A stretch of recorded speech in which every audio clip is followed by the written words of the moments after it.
today I'm going to take a closer look at this ring mod circuit, which is a little bit of a sort of a dark beast for most people. It sort of seems to do things that are completely unexpected if you don't know quite what it's doing, and even when you do know what it's supposed to be doing, it can still sometimes leave you scratching your head. So I thought it was quite a good one to look at, and also it's really super flexible and much more interesting than you might think. So I've got here my Moog ring modulator pedal from Mogafoga 102 it is, and this has got a ring modulation circuit obviously. It's got an LFO, so we've got an LFO here, it's got a square and it's got a sine output, and here on the LFO we've got a square and we've got a triangle, although we've got triangles, sines, saws and pulses and whatever we like really if we use one of the VCOs. On this we've got our own sine wave carrier circuit. On this we've got VCO2 is dialed straight in, but you could use VCO3 if you like. And obviously, so this knob is equivalent to that knob.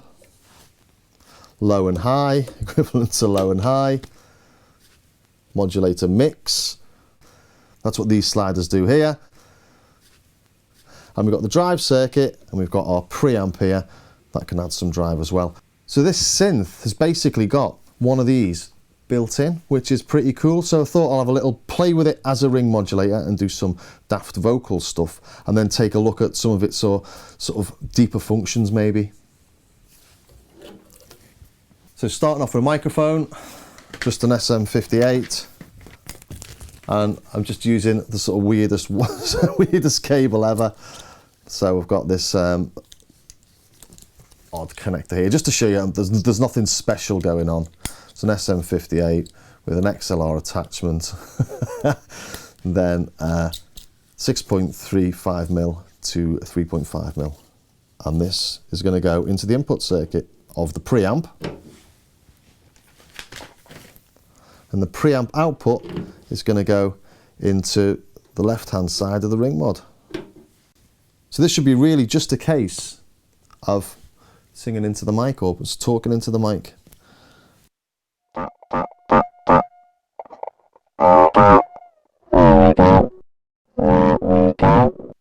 Does that sound like a Dalek? Yes it does, yes it does. I can't help myself, I have to do a Dalek voice. It is ring modulator directive 1. So there you go, it's that simple to use this as an external effects processor. Really quite cool.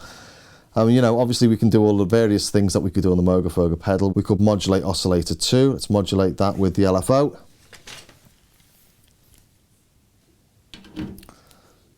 Is that modulating?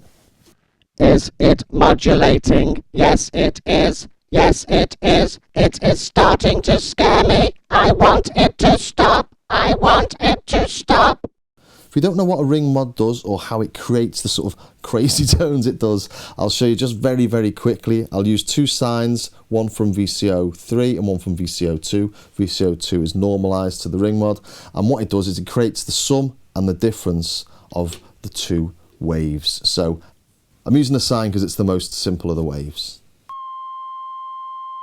So there we've got a sine on around 1 kilohertz, and on VCO2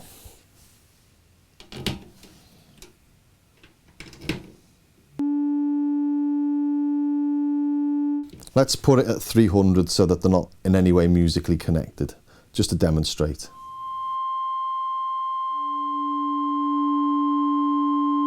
Now what a ring mod does, it creates the sum and the difference of those two frequencies. So the sum of 300 and 1000 is 1300 and the difference is 700. So we should, with the ring mod circuit, get a wave or a frequency at 700 and one at 1300.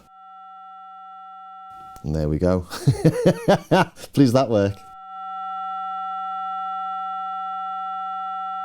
But that's what ring mod does, and that's what creates those really sort of inharmonic tones. Of course, when we put something a little bit more complex in, like a pulse and a sawtooth, there are a lot more harmonics in both of those.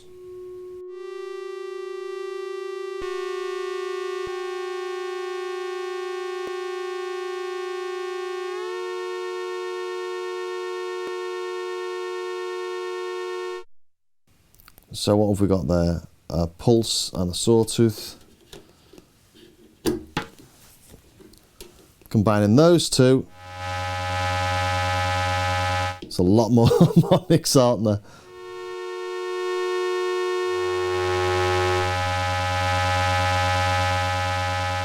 And actually, because these two are harmonically related, it doesn't sound that unmusical.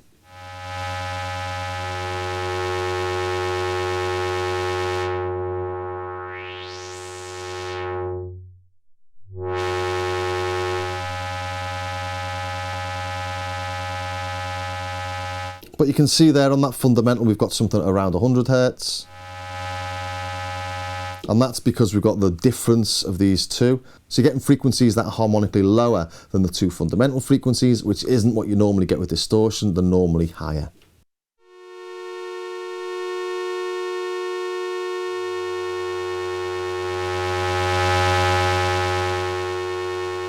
And that's why we love ring mod. Okay, taking a look at the difference between audio and DC modes on the circuit when we're using audio rates. I've set up a little patch here and we've got VCO2 and VCO3 coming into the ring mod. VCO3, I'm using this because it's got all 4 wave shapes, whereas on VCO1's only got 2 of them. So VCO3 is coming into the mult, and one of those outputs is going into the VCF mixer and one is going into the ring mod circuit. So if we listen to VCO2, just a sine, and VCO3, pulse, if we mix them. Okay, let's leave this ring mod circuit in DC for the minute and bring in the ring mod.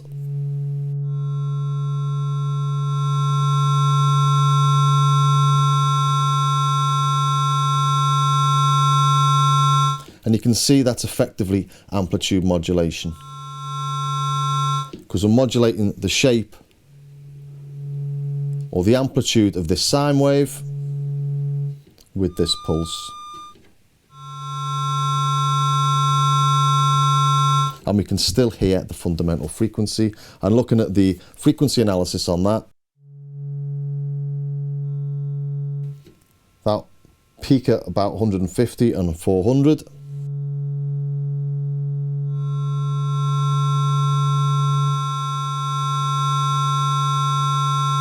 You can hear they stay there. When we're using audio mod, i.e. the DC circuit. If we go into audio on this, this is effectively AC or ring mod.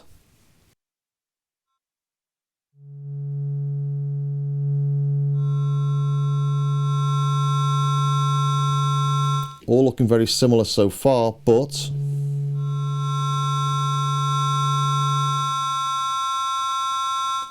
we don't get VCO3 coming through. Or VCO2 I should have said.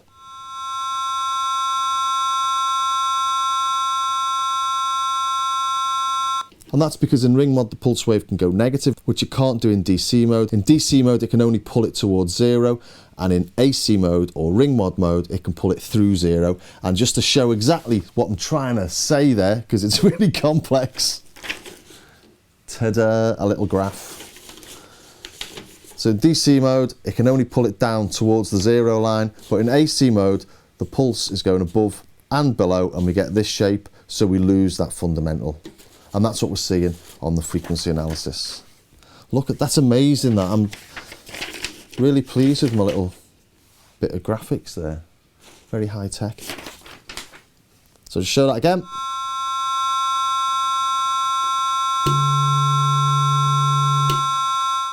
And with the sawtooth wave, we get the same.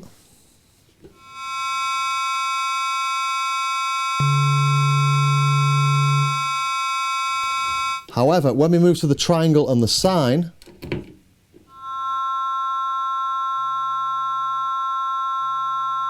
there's absolutely no difference, as far as I can tell, between DC mode and AC mode.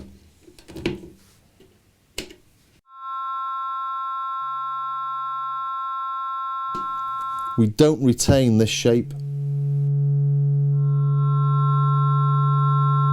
And there's a reason for that, and the reason is triangle and sine in this are bipolar, but the sawtooth and the pulse are unipolar. And I'll just show you what I mean very quickly again. Let's modulate VCO1 with VCO3. With the pulse, we'll start off at whatever frequency this is set to, and we'll move higher and back to it again. So high and then back to this, high and back to this, effectively moving this slider from where you start up and back again.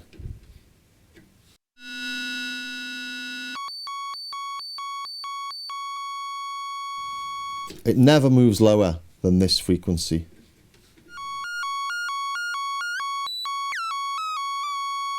And that's the same for the sawtooth.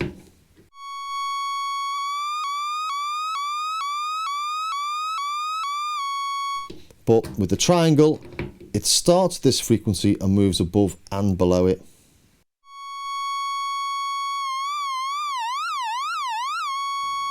And that's the same with the sine.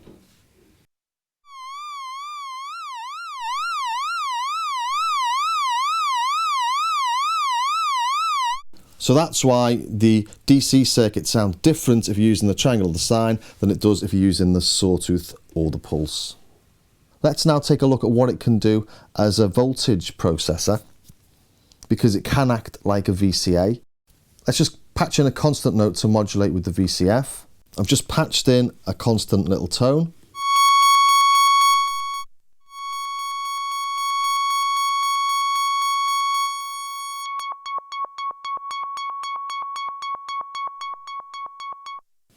And I thought, what if I wanted to just modulate this control here?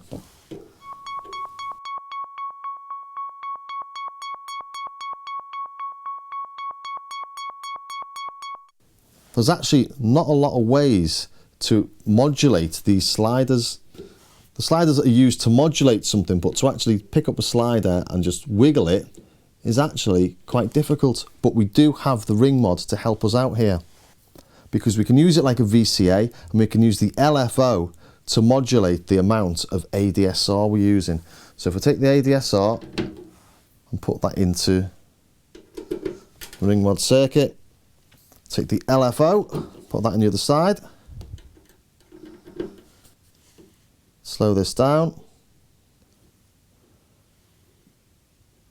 listen.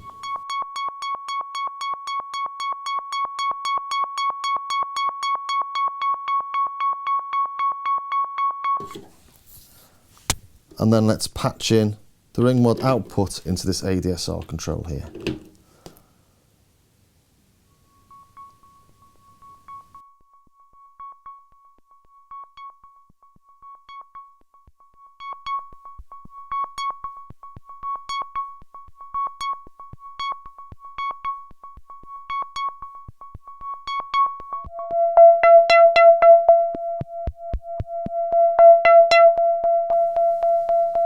So that's sort of working like you want it to. It's not exactly what I wanted. It's not taking it from one position and moving it up. It's actually creating a negative envelope from the negative phase of the LFO. So it flips the ADSR. So it's slightly different, but it's still an idea.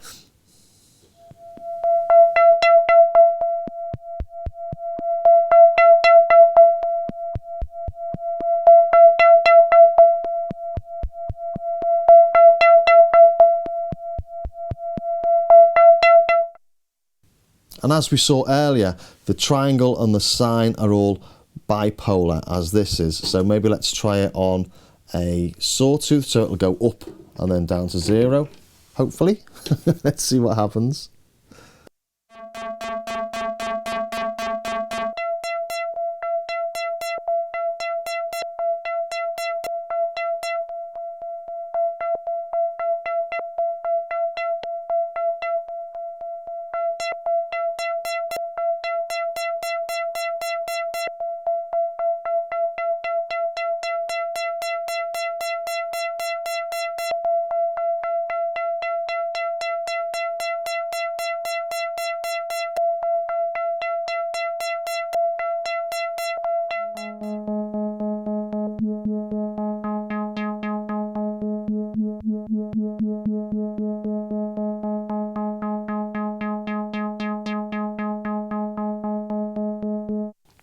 Yeah, so we're still getting that sort of negative envelope using the triangle from the VCO as well. But just to show you that you can do stuff like that. Another interesting thing I've been playing with is trying to get a little bit of panning out. On my unboxing video, the sort of walkthrough, I did think we've got a left and a right output. Can we do anything? Is there any way of wiggling this pan knob? And there isn't really directly, but there's quite a convoluted way that we can patch something similar in using the ring mod.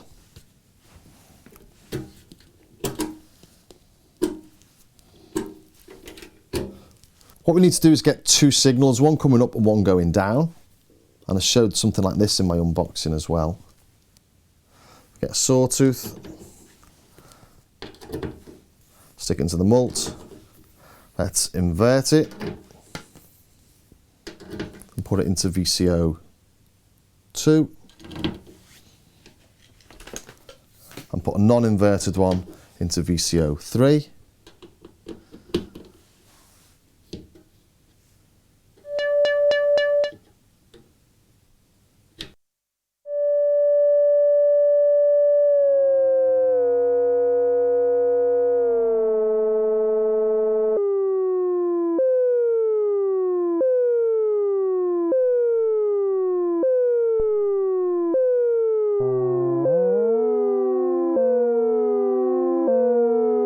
So there we've got one going up and one going down. So if we can change the amplitude of something, one going up, one going down at the same time, and put one through the left and one through the right, we've got a pan, haven't we? Or some sort of pan type thing. So using the same principle on the ring mod as a VCA, take the sawtooth out, we're going to split it with the mult. We're going to put one into the ring mod. We're going to put VCO 3 saw into the ring mod, and then the output of the ring mod is going to come through the left output.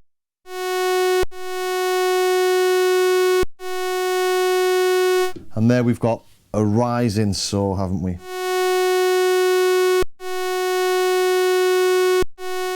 So we want a falling one now for the right hand side. So let's take the output of that and invert it and use that to modulate the VCA. Then take the output of the VCA into the right output, and we'll play the VCO 3 on a saw through this mixer here. Turn that up.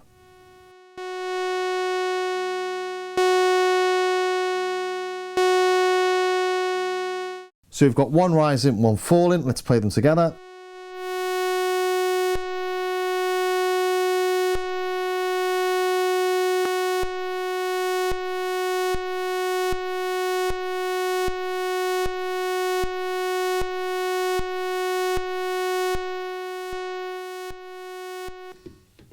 So there we go. Here's the left hand side, and here's the right.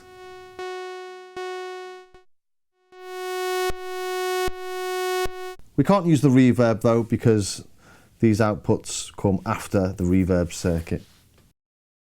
So it's a nice little idea. It's not going to worry any really complex synths, but interesting to see how you do it on this. Let's take a look then at this audio and DC switch when we're using low frequency modulation. We've just been using it in DC mode to get this.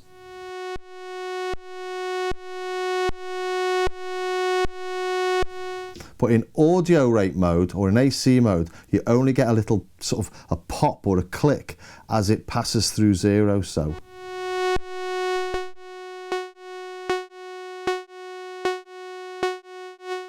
And that may be a bit more obvious when I use the pulse actually. So on the pulse,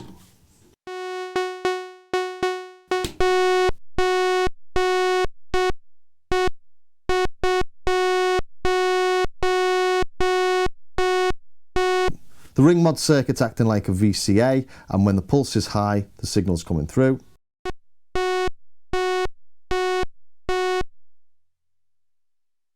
So if we do a longer pulse and a shorter pulse, we get different results. But if we put it onto audio rate,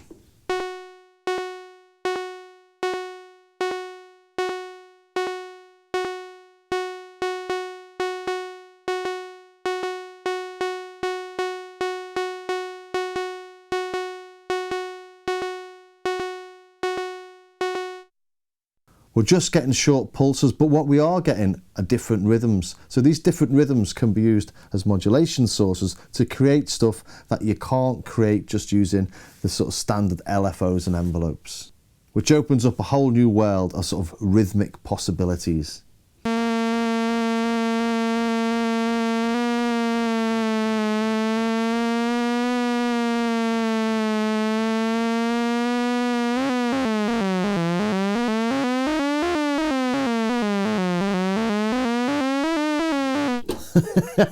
Bit of a crazy da-da-di-da-di-da, but you get the idea. You know, if you start playing around with it, you can start getting interesting patterns and rhythms.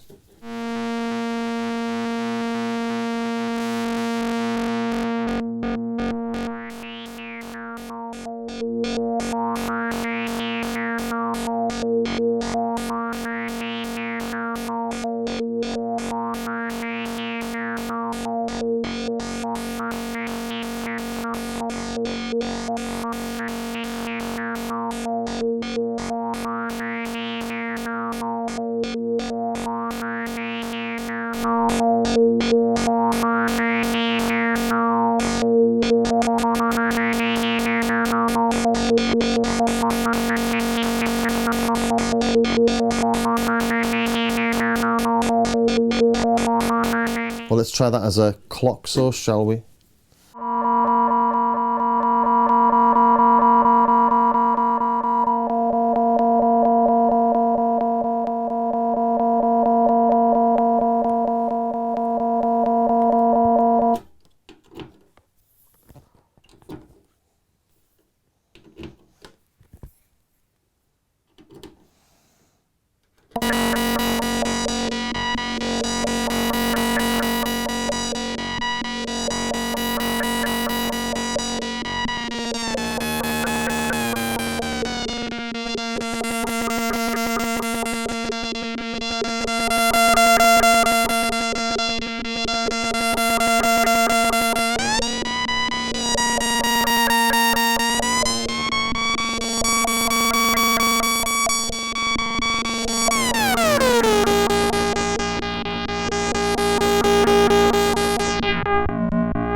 So we're easing into quite nicely into all that sort of modular, self-generating, nice sort of weird patches that are difficult to do on something that isn't as complex as this.